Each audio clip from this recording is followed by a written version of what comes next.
Today I'm going to be going through my weekly rotation, what I wore this week. It is now Sunday and I have my scent of the day on. There is something for everyone here in the fact of there's some inexpensive fragrances, plus there is a few pricier ones on the list. Nothing that's going to break the bank too much, but to me these are all solid fragrances. Let's face it, if they wasn't, I wouldn't be wearing them. Stay tuned.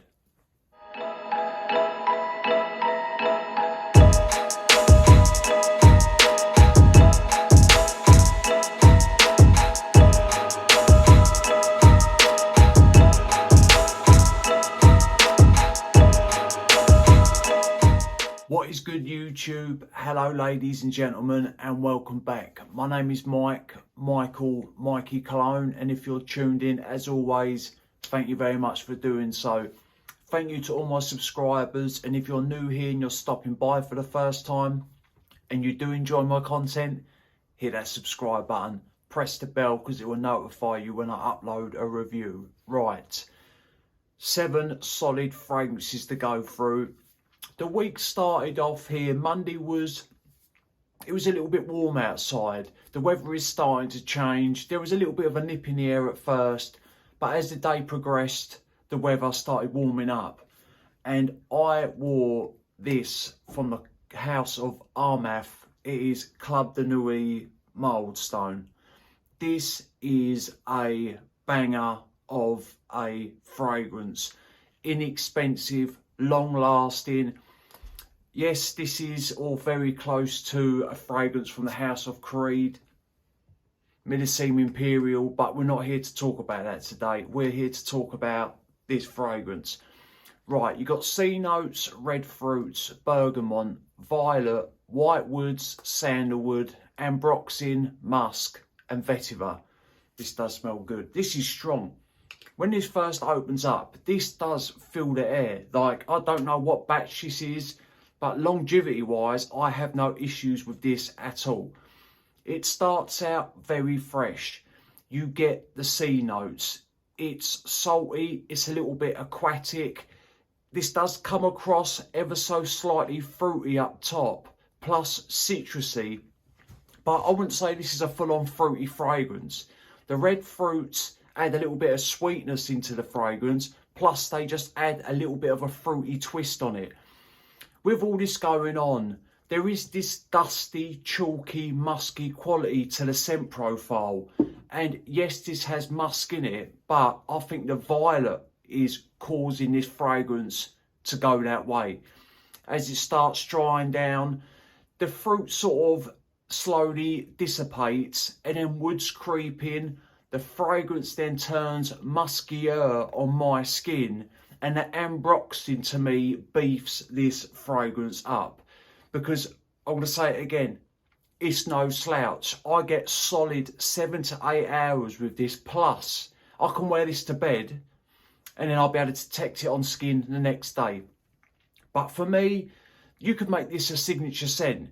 I think that this can be worn all year round. It comes alive in the heat and it is strong enough to cut through the cold. The batch that I have no problem with the longevity of it. Like I say, I don't know what batch code this is. I don't know what year I have here, but there is nothing wrong with the longevity of this bottle of juice. But anyway, Monday was Club de Nuit Milestone from the House of Armath. I think this is about £40 in the UK for a 105ml bottle. It is worth that any day of the week. Yeah, it comes across a little bit synthetic, but when it comes to price and scent wise, it's worth it. But Monday, rock this bad boy. On Tuesday, I went with a floral fragrance. So fellas, if you're watching this and you don't like florals, don't be off put by this. Embrace it, because this fragrance is worth checking out, trust me. It is Ylang Nosy B from Paris, Monte Carlo. This is a stunner. I never used to appreciate floral fragrances, and to me it just does it differently. Yes, it leans more on the feminine side, but I have rocked this for quite a while now, and I've never had one negative compliment from me wearing this fragrance. Like, I've never had someone come up to me and say, you smell like a woman, you smell like a girl, you smell like a grandma. Nothing like that. This has a creamy, heady nature to it, and we'll get into it. I do love this fragrance. And the quality of the juice. Paris Monte Carlo use high-end materials, and it goes to show in their fragrances. Right, you got lemon, mint, ylang ylang, rose, jasmine sambac, musk, tuberose, cardamom, labdanum, vanilla. Right, when this first opens up, straight away, this opens up with a fresh bite, but it doesn't come across like lemon or mint. To me, I get neroli. And I don't know if the lemon and the mint are just reacting that way because they're mixing in with all the florals and the ylang ylang. But to me, it comes across a little bit like fresh neroli up top with florals, and the fragrance is automatically creamy with a little bit of sweetness into the fragrance. Now, when this starts to settle, this contrast between the florals, like 1 minute I'm getting this sweet fruity facet from the jasmine sambac, then I'm getting a little bit of an earthy rose, then it goes to the ylang ylang, and the ylang ylang here I think is what's making this fragrance creamy, or that mixing in with the jasmine. But it also provides a little bit of funk in the background, and it's not noticeable at first, but after about 5 minutes, when our openings calm down a bit, there's a little bit of funk there, and I think that might be coming from the ylang ylang. But like I say, you get fruity, sweet touches from the jasmine, you get the rose, and then it dries down a little bit more. Now, the labdanum starts warming this fragrance up from the base. I do get woodsy undertones with this. This does have musky edges, and the vanilla in this, it starts out where you can pick it up a little bit, but the more it dries down, the more vanilla heavy it gets. And then when it's in its complete dry down, like late in the dry down, it's creamy, a little bit of tuberose, vanilla, and a little bit of a woodsy undertone. This is a great, great fragrance. You can find these at discounters, or if you go to Paris Monte Carlo's website, this is not a sponsored video. If you go onto their website, I can't remember how much. This is the 50 ml bottle, and it is the perfume concentration. I can't remember how much the 50 mls are. I think the 100 mls are 140, so maybe the 50 mls are 100. It's the quality of the juice. Smooth. It's outstanding. I do love this fragrance, and that is Ylang Ylang Nosy B. Wednesday, I went with this bad boy from the house of BDK. Yes, I've spoke about this fragrance quite a bit on my channel, and for good reason. This thing does smell very, very nice. And again, of high quality. This thing is as smooth as they come. Can you guess it? It is Gris Charnel.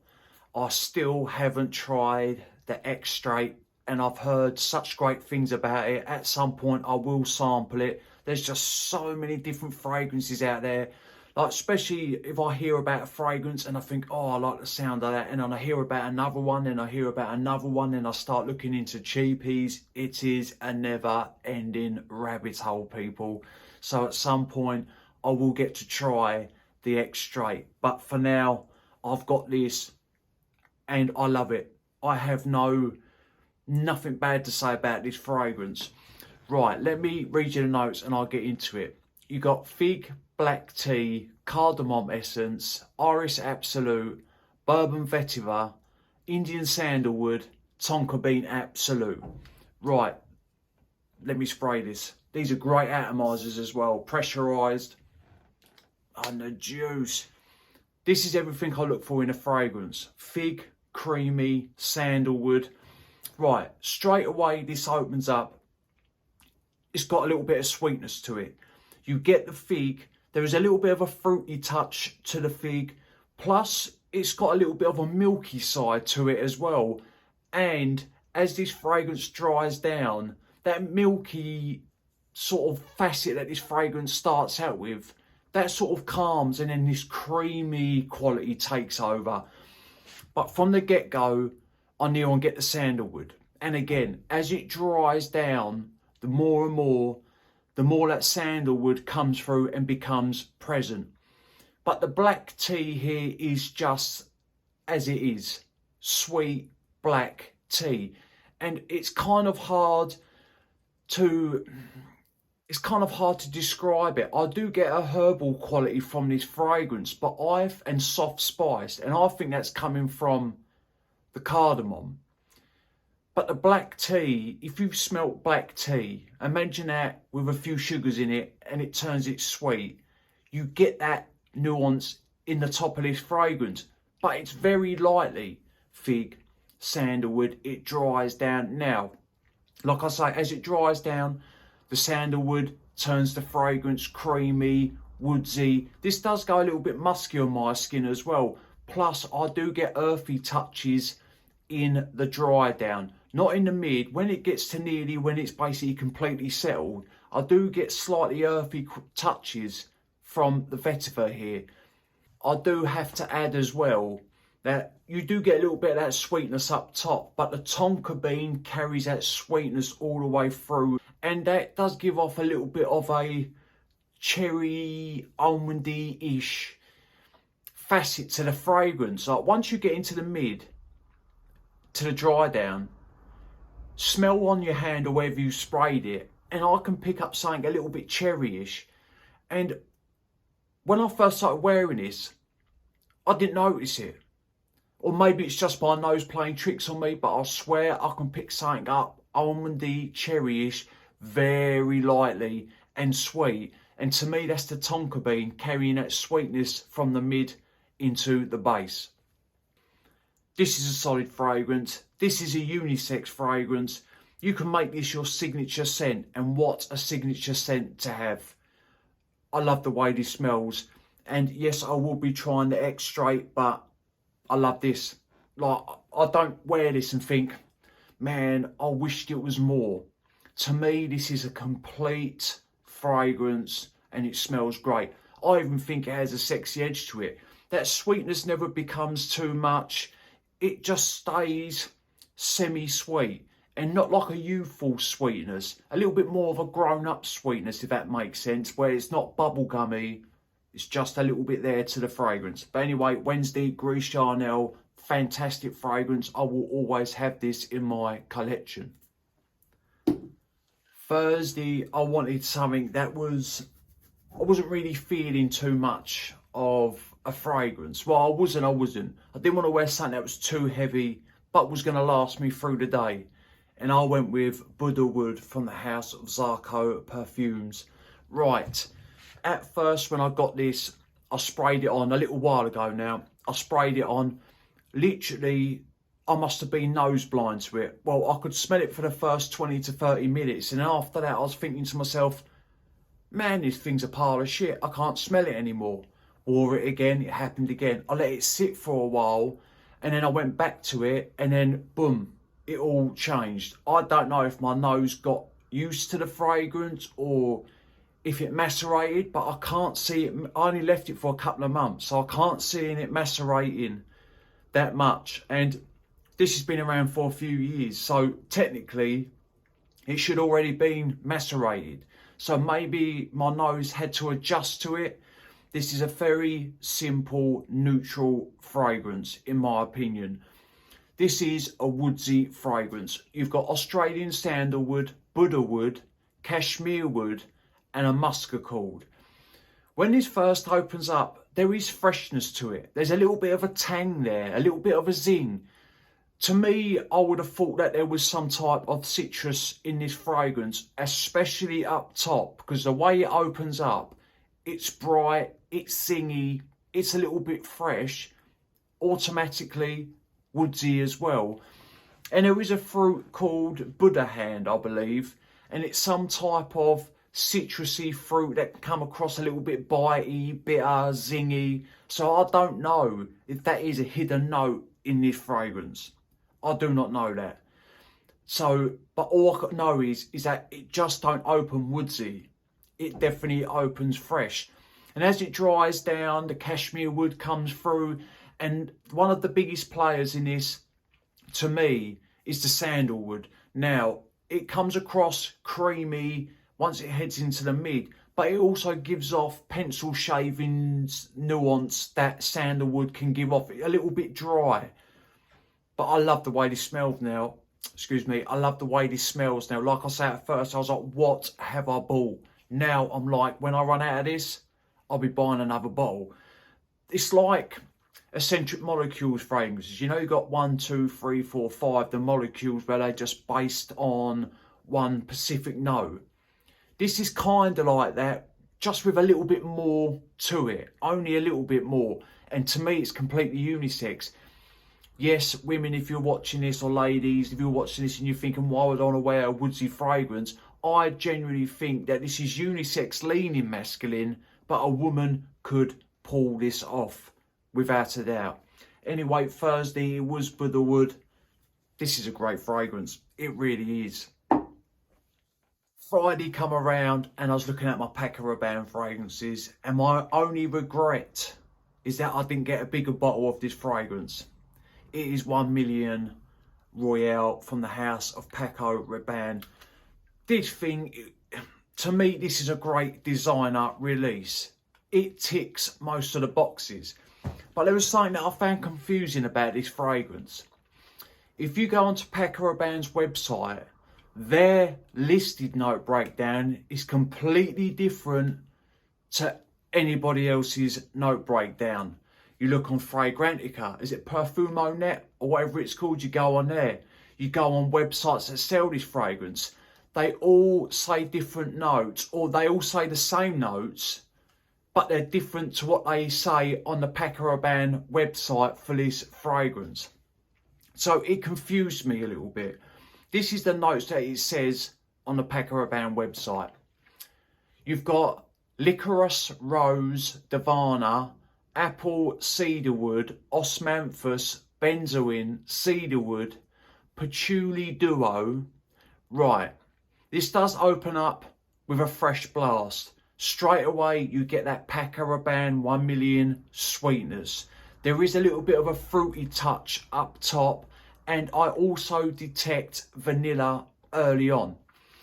Once the dust settles after a few minutes, aromatics, or this does get an aromatic edge to it. Now, let me just read you a couple of notes. I've written them down so I didn't forget them. Let me just find it. Right. There was lavender and sage that was found on Fragrantica, which wasn't listed on the Paco Rabanne website. Plus, they've got tangerine, but I really detect apple. That is what I detect. And there is apple listed on the official note breakdown. I know it's getting confusing, but I'm trying to explain it. So I do get a fruity apple up top, a little bit of freshness, vanilla, aromatics. As it starts drying down, it starts turning woodsy. The sweetness always stays there. And I do pick up on a little rose nuance. Just very lightly in the back, there is a rosy touch to this fragrance. Davana, I don't really know what that smells like, so I can't say, yeah, I get that. I don't. I get the rose, I get that apple. This has some aromatics to it. And then the patchouli is woodsy here, a little bit sweet, plus it has an earthy quality in the late dry down. So I can't make heads or tails of it. I thought I would go for the official notes on the Paco Rabanne website because they make more sense to me, but they don't list aromatics, whereas Fragrantica and other websites do. So I don't know what to tell you. All I can tell you is that this is a solid pickup. You can get a 200ml bottle of this now, and let me tell you something, when this 50ml runs out, I'm going to be going straight for the 200ml. This is a great scent. This is for not juvenile, but college kids can wear this. In your 20s you can wear this. I'm in my 30s and I'm rocking this. So it's got a playful, youthful side to it, but also if you're going out partying and you're a grown up, you can get away with it as well. Parties, gatherings, yeah, I'd rock this to a gathering. You can make it your signature scent for when you go out. It's not a problem. If you enjoy sweeter fragrances, you're gonna enjoy Paco Rabanne 1 Million Royale, because to me it's a solid release. Anyway, that was my scent of the day on Friday.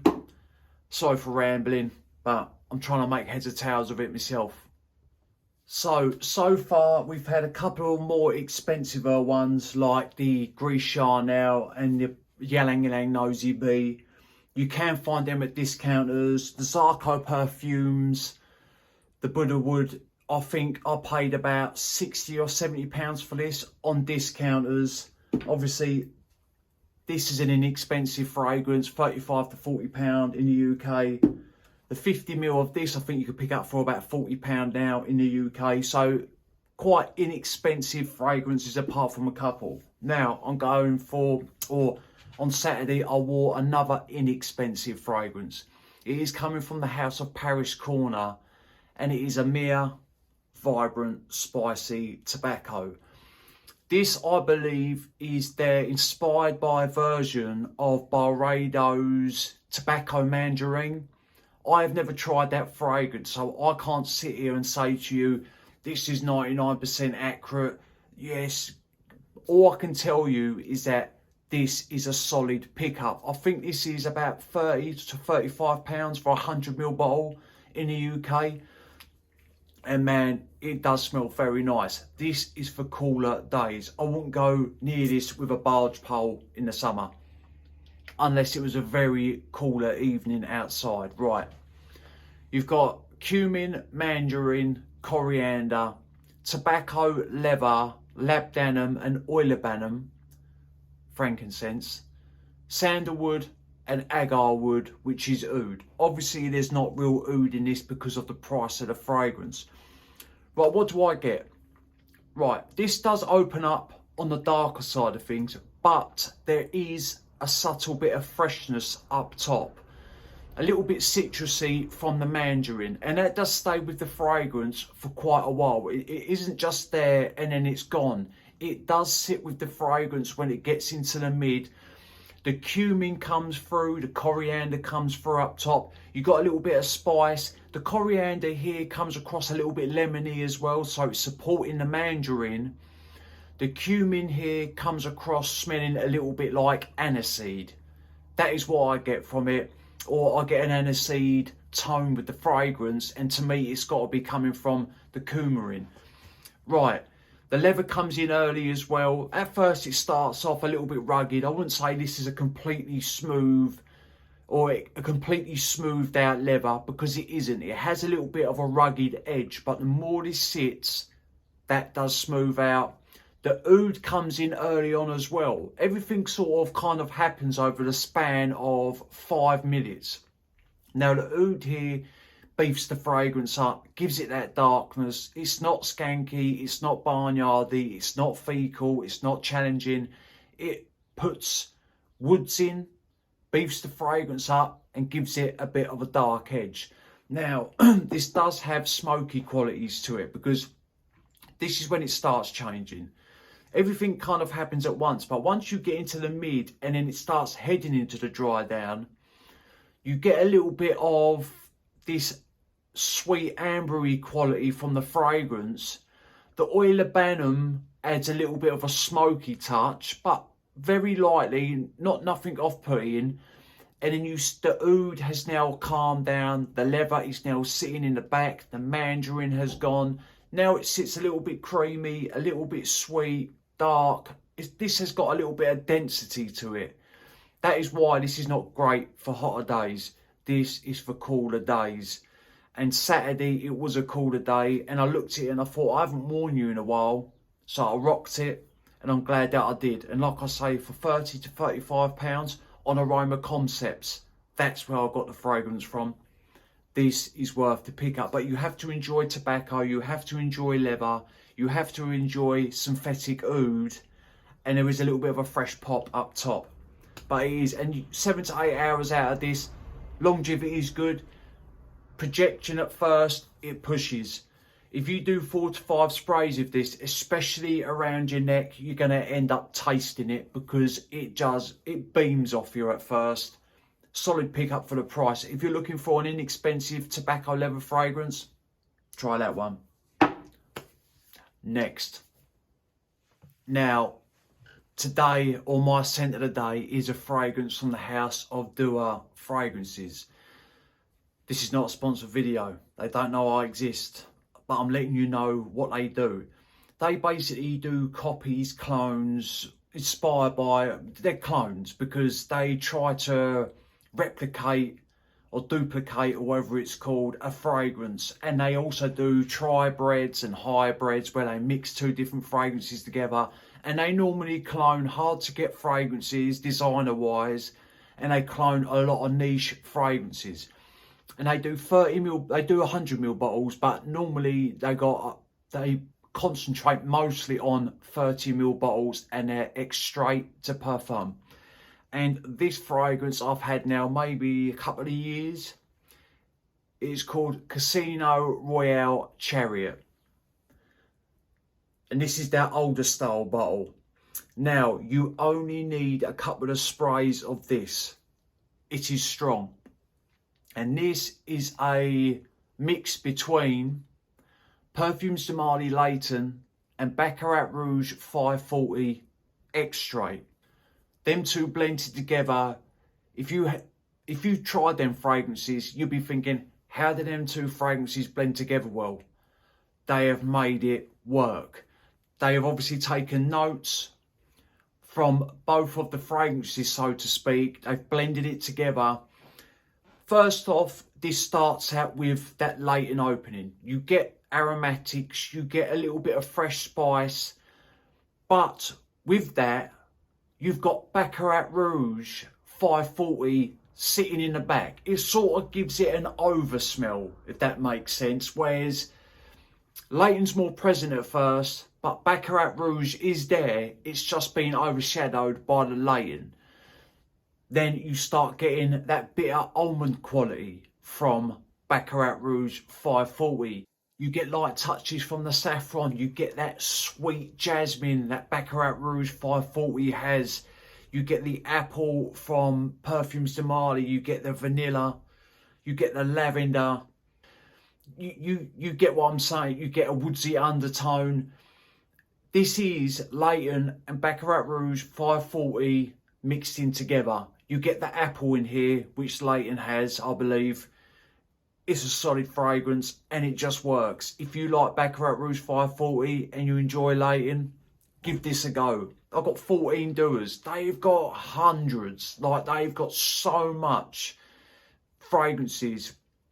Go onto their website and you will spend all day just going through the fragrances, because they've got hundreds on there, and they are worth a pickup. But my problem is that I like the look of the bottles, and I like the